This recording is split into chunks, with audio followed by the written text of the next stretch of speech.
Welcome to the shed again, where we meet Bible characters. And today's guest is perhaps not so well known as previous characters. His name is Basils.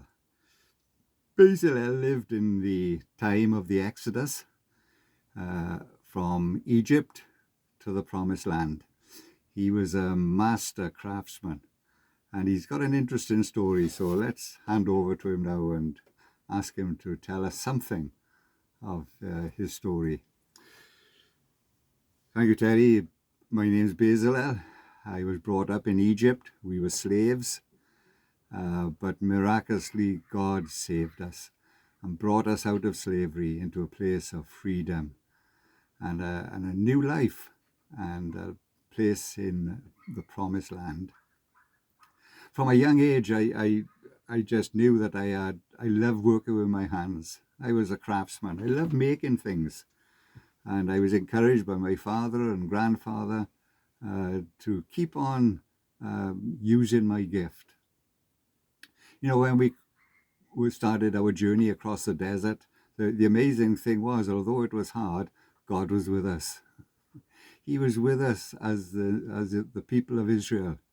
And he spoke to Moses, and who was our leader. And he said to Moses, I want to make a place where I can meet with you, a place of worship. And I've called Basils to head up this construction. Well, you know, when Moses came and told me that, I was absolutely thrilled. It was wonderful. I had a gift, I know that, and that gift came from God. But when I had that call to use my gift in the building of this tabernacle, this place of worship, to be involved in the construction of it, to have a part to play, I was overjoyed.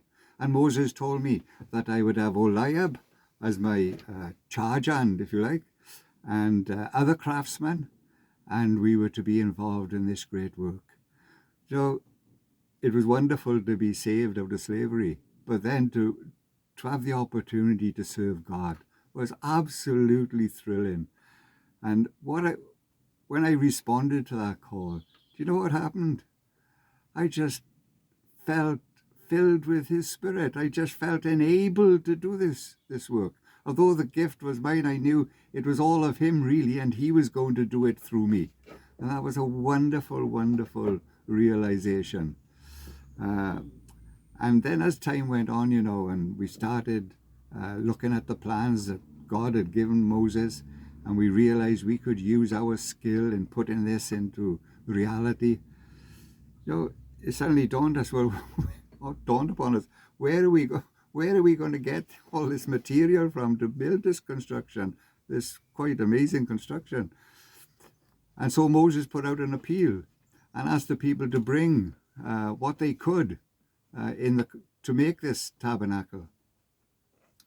And you know, there came a time when I had to go to Moses and say, Moses, would you please stop the people from bringing material? We've got so much material. It's unbelievable, more than enough. And so we were able to get on with the job. Basils, that's a wonderfully encouraging story. What would you say to us today in 2022 and to Christians and their work in the church? I think I would sum it up like this, Terry. First of all, it's a wonderful thing when God saves us, when God rescues us out of slavery and brings us into freedom and new life and inheritance. And we thank God for that. But it's wonderful too to have the opportunity to serve him. And I had a gift in making things. But you know, we've all got gifts. Every single one of us has a gift. And God calls us to use that gift in the work of his church and in the work of the kingdom. And the amazing thing, I'm sure of this, the amazing thing is this, that when we bring our gift to the Lord and say, Lord, take me and use me, he fills us with his spirit, and he gives us the ability then to serve him and to put that gift into practice. And you know, when the doubts come and the fears come, well, how is this going to happen? And how is that going? Oh, the work is too difficult, and so on and so on. You know, it's wonderful to know that God's grace is never exhausted. And out of his infinite riches, he gives and he gives and he gives again. And there is no lack. And I'm sure that God will meet everyone's needs who reaches out and wants to serve him. He's a great God. And out of his infinite riches, he gives according as we have need. Basil, that's so encouraging, but so challenging as well. And thank you for what you've said to us today.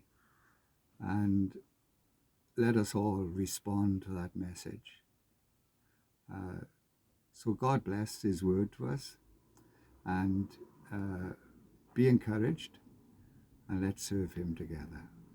God bless you, and God willing, see you in the shed soon.